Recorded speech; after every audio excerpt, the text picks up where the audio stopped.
2/3 of the global growth the last decade comes from APAC. And here lies a tremendous opportunity. Anders Wickberg, how would you characterize this opportunity? Well, first of all, it's the sheer size of it, of course. There's more than 4.5 billion people, and APAC will soon constitute 40% of global middle-class spending. So every day, the number of new people entering into the middle class and becoming customers, potential customers to Swedish companies, is huge. You also need to realize, of course, that it's a diverse region. You have emerging markets with high growth potential, China, India, Indonesia, for example. But you also have mature markets where you can reap more short-term growth prospects, such as Australia, New Zealand, Singapore, Hong Kong, Japan, Korea, etc.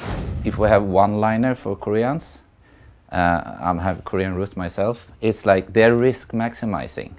So you don't have to translate your whole online store to enter Korea. You have to localize the marketing. So you need different strategies, and this is where like Someone Business Sweden coming into the picture are like local people, local know-how, and like try to take this knowledge and inject it into Swedish companies, because now is a really good timing to actually expand into that region.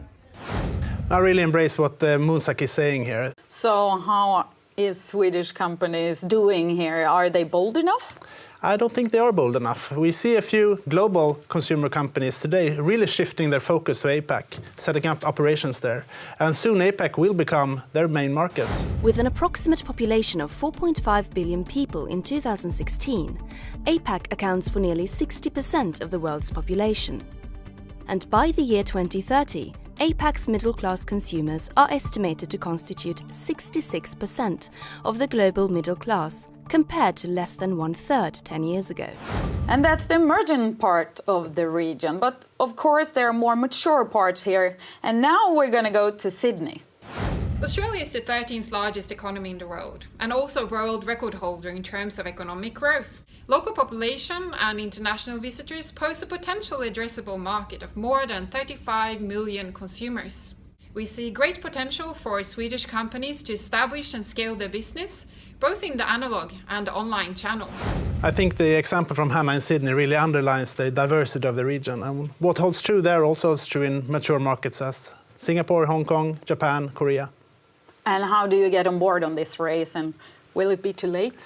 It's never too late, but of course you cannot be blindfolded. That's the key. And one advice for us here.